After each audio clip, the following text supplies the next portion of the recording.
Last session में हम लोग डिस्कस कर रहे थे अबाउट द ऑब्जेक्ट्स, और मैंने आपको बताया था कि ऑब्जेक्ट्स ऑफ ऑडिटिंग 3 कैटेगरीज में डिवाइडेड है। फर्स्ट है मेन ऑब्जेक्ट, मुख्य उद्देश्य। सेकंड इज सब्सिडरी ऑब्जेक्ट, सहायक उद्देश्य। एंड अदर ऑब्जेक्ट्स, अन्य उद्देश्य। और जो मेन ऑब्जेक्ट था उसमें क्या बताया था मैंने कि बुक्स को चेक करके ये बताना कि क्या बुक्स कंप्लीट हैं, फेयर हैं, ट्रू हैं, और इसके हिसाब से सर्टिफाई करना कि जो बैलेंस शीट और प्रॉफिट एंड लॉस अकाउंट है वो true and fair view present करता है या नहीं। This is the main object of auditing. Subsidiary object में हमें 3 चीजें डिस्कस करनी है। एरर्स का पता लगाना, गलतियों का पता लगाना, फ्रॉड्स का पता लगाना, और इन दोनों की रोकथाम, prevention of errors and frauds. Other objects के बारे में हम बाद में बात करेंगे। तो हमारा मेन ऑब्जेक्ट वाला पार्ट कंप्लीट हो गया है।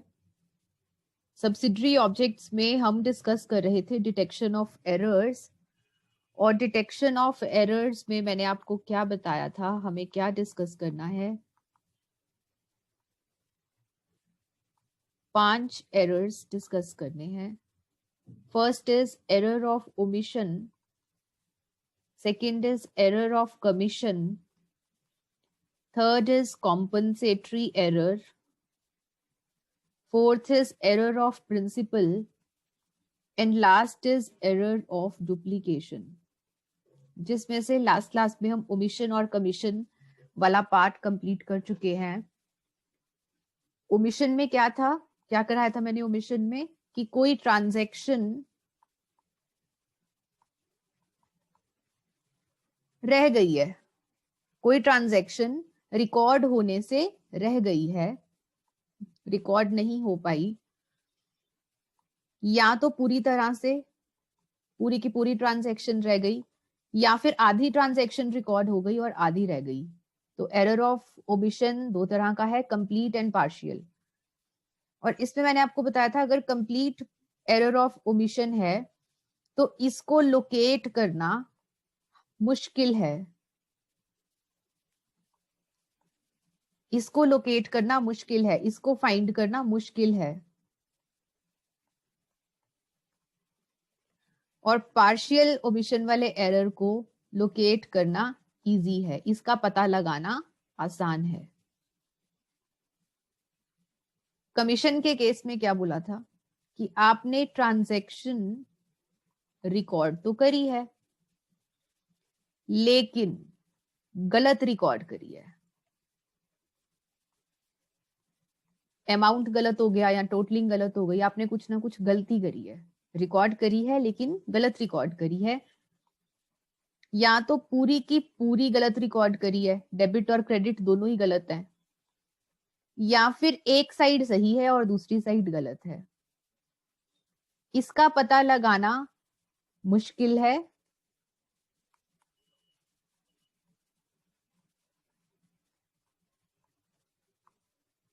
और इसका पता लगाना आसान है, इजी टू लोकेट।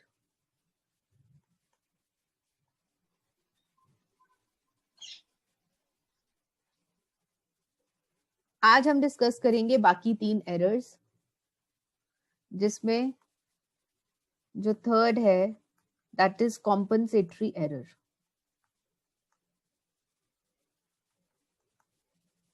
अब कॉम्पनसेटरी का मतलब क्या होता है? कॉम्पनसेट करना, कॉम्पनसेट करने का मतलब होता है कमी को पूरा करना। बेटा ऑडियो किसका ऑन है?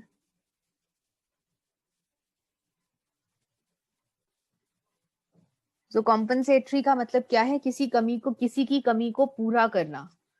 अब इसमें क्या है कि ना दो मिस्टेक्स हुई हैं आपसे।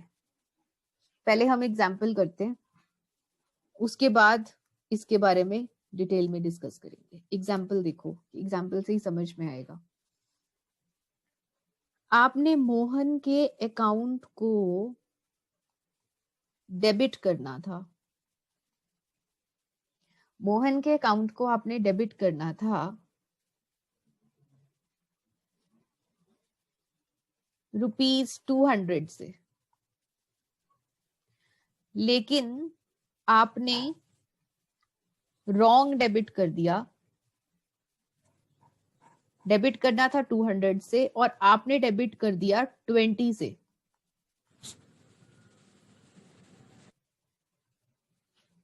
तो मोहन के अकाउंट को आपको डेबिट करना था 200 से, लेकिन आपने डेबिट कर दिया 20 रुपीज से। सिमिलरली विनोद के अकाउंट को आपने डेबिट करना था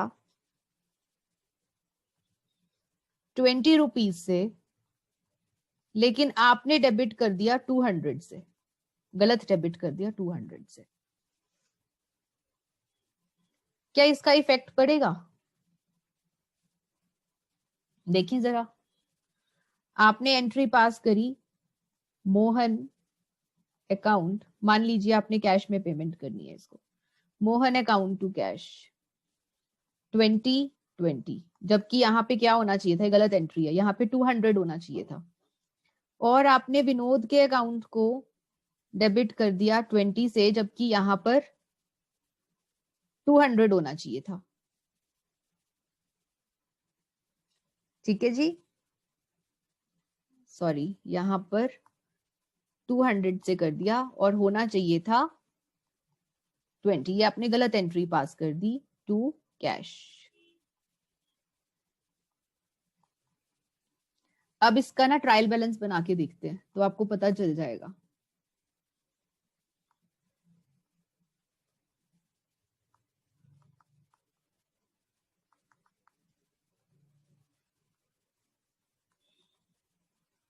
तो जब ट्रायल बैलेंस में हम मोहन का अकाउंट डालेंगे तो कितना आएगा मोहन के अकाउंट में?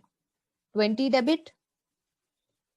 और जब हम विनोद का अकाउंट डालेंगे तो कितना आएगा? 200 डेबिट। और जब हम कैश का अकाउंट डालेंगे तो कितना आएगा? 220, दिस प्लस दिस। आपका जो ट्रायल बैलेंस है वो मैच कर जाएगा। कर गया मैच? जो कॉम्पनसेटरी एरर्स हैं वो गलती पता चलने ही नहीं देते। यहां से तो आपको ये दिख रहा है कि मिस्टेक है ही नहीं, क्योंकि ट्रायल बैलेंस का डेबिट जो है वो क्रेडिट के इक्वल हो गया। क्योंकि debit is equal to credit तो आपको ऐसा लगेगा कि इसमें मिस्टेक नहीं है, लेकिन अगर आप ध्यान से देखो तो मिस्टेक तो है। मोहन के अकाउंट में 200 आना चाहिए था, ये देखिए, मोहन के अकाउंट में तो 200 आना चाहिए था और विनोद के अकाउंट में 20 आना चाहिए था, जबकि मोहन के अकाउंट में 20 और विनोद के अकाउंट में 200 है। तो गलत है, ये भी गलत है, ये भी गलत है। तो जो कॉम्पनसेटरी एरर्स हैं वो इस तरह के होते हैं कि वो एक दूसरे की जो जगह है, कमी है, उसको पूरा कर देते हैं, इसलिए इनका पता ही नहीं चलता। तो इनका पता लगाना मुश्किल हो जाता है। और पता लगाना मुश्किल क्यों हो जाता है? क्योंकि ये एक दूसरे की कमी को पूरा कर देते हैं, इसलिए ट्रायल बैलेंस में ये गलती पकड़ी ही नहीं जाती। This is known as compensatory error. जहां पे आपने दो या दो से अधिक एरर्स करे तो हैं, गलतियां करी तो हैं, एक ही टाइम पर करी हैं, लेकिन वो एक दूसरे को पूरा कर रही हैं, एक दूसरे को बैलेंस आउट कर रही हैं। बैलेंस आउट करना मतलब एक दूसरे की कमी को पूरा कर रही हैं, इसलिए इनको लोकेट करना मुश्किल हो जाता है। हार्ड टू लोकेट, पता लगाना मुश्किल। भाई हिंदी नहीं लिखी जाती है मुझसे।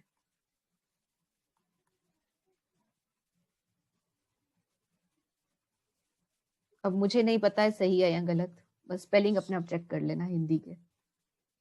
Okay ji, this is compensatory error. Next error है आपका एरर ऑफ प्रिंसिपल। प्रिंसिपल का मतलब है सिद्धांत। जब भी आप अकाउंट्स करते हो तो उसमें कुछ प्रिंसिपल्स हैं जिनके बारे में आपको पता होना चाहिए, जैसे कि डबल एंट्री बुक कीपिंग के principles. Double entry book keeping के कुछ प्रिंसिपल्स होते हैं, जैसे कि debit should be equal to credit, या फिर कुछ और अकाउंटिंग प्रिंसिपल्स। इनके बारे में नॉलेज होनी चाहिए। अगर डबल एंट्री बुक कीपिंग के प्रिंसिपल्स के बारे में, सिद्धांतों के बारे में नॉलेज नहीं है, तो आप क्या करेंगे, आपसे गलती हो जाएगी। बुक्स कौन बना रहा है? बुक कीपर बना रहा है, अकाउंटेंट बना रहा है। अगर उसको डबल एंट्री बुक कीपिंग की नॉलेज नहीं है तो वो मिस्टेक कर जाएगा। किस तरह की मिस्टेक करेगा, एग्जाम्पल से ही समझ में आएगा। एग्जाम्पल देखो, बिल्डिंग को एक्सटेंड किया, extension of building. Extension of building मतलब मान लो कि डबल स्टोरी थी, 2 मंजिला मकान था और उसके ऊपर एक और मंजिल बनाई, आपने बिल्डिंग को एक्सटेंड कर दिया। ठीक है जी, तो जब आप बिल्डिंग को एक्सटेंड करते हैं, ये कैपिटल खर्चा है। What is it? कैपिटल खर्चा, ना कि रेवेन्यू खर्चा। रेवेन्यू खर्चा कौन सा होता है? जो आप बार बार कर पाए। और कैपिटल खर्चा क्या होता है? जो आप कभी कभी करते हैं, काफी सालों में एक बार कर दिया आपने।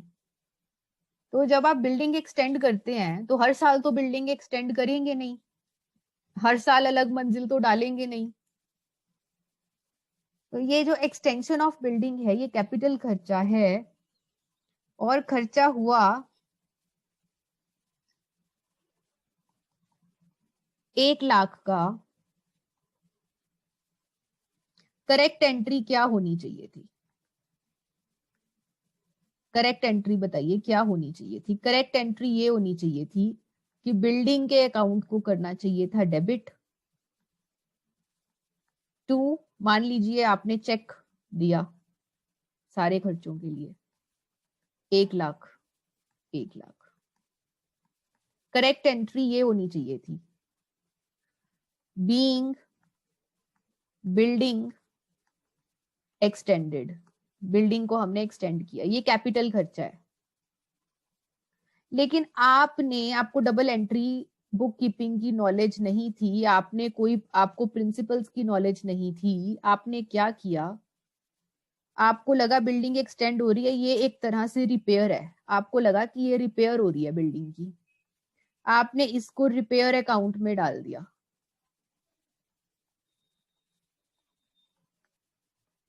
आपने रॉन्ग एंट्री पास कर दी, आपने इसको रिपेयर अकाउंट में डाल दिया। अब आप ध्यान से देखो कि क्या होगा। क्या बिल्डिंग का अकाउंट कभी भी प्रॉफिट एंड लॉस अकाउंट में जाता है? नहीं जाता। बिल्डिंग अकाउंट कहां पर जाता है? बिल्डिंग अकाउंट जाता है बैलेंस शीट में। बैलेंस शीट में ये लायबिलिटी है और ये एसेट है।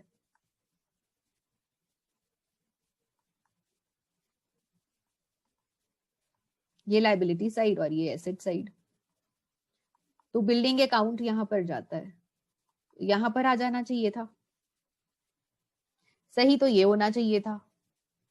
This is correct. Correct treatment तो ये होना चाहिए था। अगर हम करेक्ट एंट्री पास करते तो ऐसा होता। लेकिन अब हमने गलत एंट्री पास कर दी, तो रिपेयर अकाउंट कहां जाता है? रिपेयर अकाउंट तो खर्चा है ना भाई। What is repair? Repair is expenditure. Expenditure मतलब खर्चा। और खर्चे कहाँ जाते हैं? सारे के सारे पी एंड एल अकाउंट की डेबिट साइड पर जाते हैं। हाँ जी, टू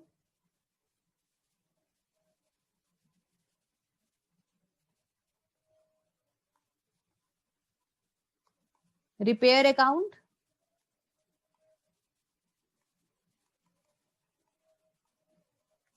ऐसे यहां पर चला जाता। ये आपने रॉन्ग ट्रीटमेंट किया है, रॉन्ग ट्रीटमेंट के हिसाब से किया ये आपने गलत एंट्री पास करी तो फिर गलत ही होगा आगे सब कुछ। यहां पर क्या हो रहा है बेटा, आपका जो ट्रायल बैलेंस है उसमें कोई फर्क नहीं पड़ेगा, आपके ट्रायल बैलेंस में कोई फर्क नहीं पड़ेगा। देखिए अब ट्रायल बैलेंस बनाते हैं।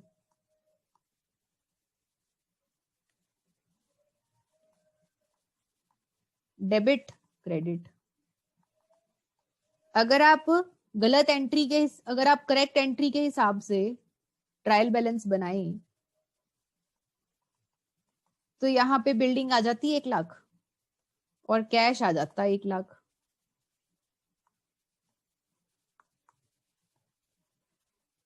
मैच कर गया ट्रायल बैलेंस।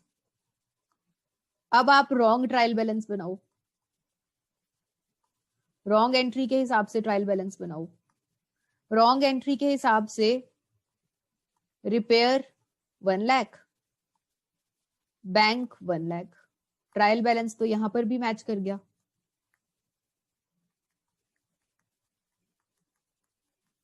तो ये जो है एरर ऑफ प्रिंसिपल, इसका ट्रायल बैलेंस के ऊपर कोई इफेक्ट नहीं पड़ता, ट्रायल बैलेंस आपका मैच कर जाता है बेटा। इसमें ट्रायल बैलेंस से नहीं पता चलेगा कि आपने गलती करी है कि नहीं, लेकिन इसका असर कहां पड़ेगा, इसका असर आपके प्रॉफिट एंड लॉस पे पड़ेगा या फिर इसका असर आपकी बैलेंस शीट पे पड़ेगा।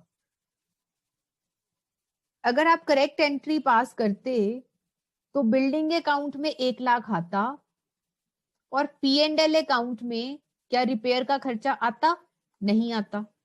अगर रिपेयर का खर्चा ना आता तो आपका जो प्रॉफिट है वो 1 लाख से बढ़ जाता।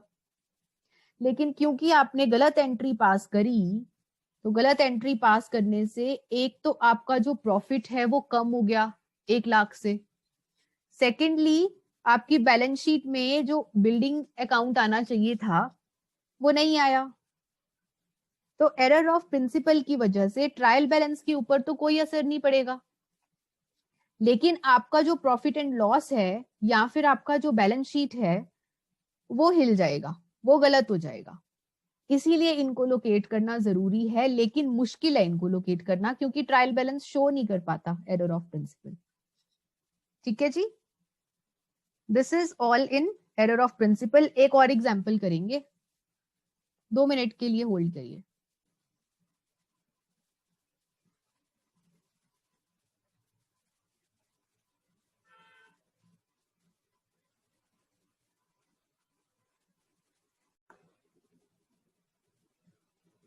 ओके, सेकेंड एग्जाम्पल देखिए। सेकेंड एग्जाम्पल में आपने क्या लिखना है, ओनली दिस मच कि रेंट पेड 10,000 था लेकिन उस रेंट को आपने रॉन्गली डेबिट कर दिया टू लैंडलॉर्ड अकाउंट। ठीक है जी, आप अपने एग्जाम्पल में सिर्फ इतना ही लिखेंगे। ये जो मैं अब आपको समझाने जा रही हूँ ये आपने अपने एग्जाम्पल में नहीं लिखना, पेपर में नहीं लिखना, ये सिर्फ आपकी अंडरस्टैंडिंग के लिए समझा रही हूँ। देखिए अगर आप रेंट पे करते तो करेक्ट एंट्री क्या होती उसकी, रेंट अकाउंट को आप डेबिट करते, बैंक अकाउंट को क्रेडिट करते, लेकिन आपने गलती से क्या कर दिया, आपने लैंडलॉर्ड अकाउंट को डेबिट करके बैंक अकाउंट को क्रेडिट कर दिया। दैट मीन्स रेंट अकाउंट की जगह आपने लैंडलॉर्ड के अकाउंट को डेबिट कर दिया। फाइन। सो आप अगर करेक्ट एंट्री करते तो ट्रायल बैलेंस कैसे बनता, rent account 10,000, bank account 10,000, trial balance आपका मैच कर जाता। सिमिलरली अगर आप रॉन्ग एंट्री पास करते तो लैंडलॉर्ड अकाउंट को आप 10,000 से डेबिट करते, यहाँ पर ट्रायल बैलेंस आपका तब भी मैच कर जाता। दैट इज जो एरर ऑफ प्रिंसिपल है ये आपके ट्रायल बैलेंस को इफेक्ट नहीं करता क्योंकि ट्रायल बैलेंस आपका मैच हो जाता है, इसलिए यहाँ पर आपको कोई इफेक्ट नहीं नजर आएगा। लेकिन अगर हम बैलेंस शीट या P&L की बात करें तो अगर हम रॉन्ग एंट्री पास करें तो रॉन्ग एंट्री का इफेक्ट क्या आएगा कि आप लैंडलॉर्ड अकाउंट को डेबिट कर देंगे। लैंडलॉर्ड अकाउंट को एसेट साइड पे दिखाने का मतलब क्या हुआ कि ये आपका डेटर बन गया, ये आपका देनदार है, इससे आपने पैसे लेने हैं, जबकि इससे इसको तो आपने पैसे दिए हैं, लेने थोड़े ना है। तो ये बैलेंस शीट में अगर आप लैंडलॉर्ड अकाउंट 10,000 शो कर रहे हैं तो ये आप गलत कर रहे हैं। दूसरी बात ये कि P&L अकाउंट में कुछ भी नहीं आएगा, जबकि P&L अकाउंट में तो आना चाहिए था। और अगर आप सही एंट्री पास करते तो आपका जो P&L है वो एक्सपेंडिचर शो करता 10,000 का, साथ ही साथ बैलेंस शीट में कुछ नहीं आता। सो एरर ऑफ प्रिंसिपल से आपके ट्रायल बैलेंस के ऊपर तो कोई इफेक्ट नहीं पड़ेगा, लेकिन आपका जो बैलेंस शीट और P&L है वो गलत हो जाएगा। This is known as error of principle. Next,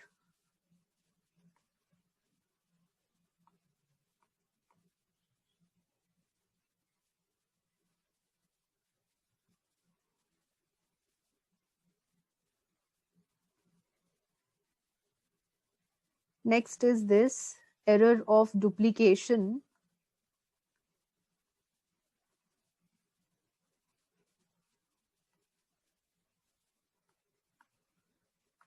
देखिए एरर ऑफ डुप्लीकेशन में क्या है कि आप एक ही एंट्री रिकॉर्ड तो सही करते हैं, लेकिन एक ही ट्रांजैक्शन को आप 2 बार रिकॉर्ड कर देते हैं। This is known as error of duplication. Example देखिए, आपने मोहन से कैश रिसीव किया, एंट्री हुई cash account debit to Mohan account being cash received from Mohan. आप एक बार ये एंट्री पास कर चुके थे, आपने ये एंट्री दोबारा से पास कर दी। This is known as error of duplication. और एरर ऑफ डुप्लीकेशन की वजह क्या है? लापरवाही या फिर नेग्लिजेंस। ये हैं आपके 5 तरह के errors.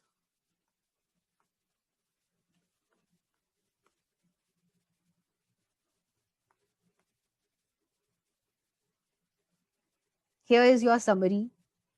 5 types of errors are what? Error of omission, error of commission, error compensatory error, error of principal and error of duplication. Error of omission में आप ट्रांजैक्शन को कंप्लीटली ओमिट कर जाते हैं, रिकॉर्ड नहीं कर पाते हैं, या तो पूरा का पूरा रिकॉर्ड नहीं कर पाए या फिर आप पार्शियल रिकॉर्ड नहीं कर पाए, इज एरर ऑफ ओमिशन।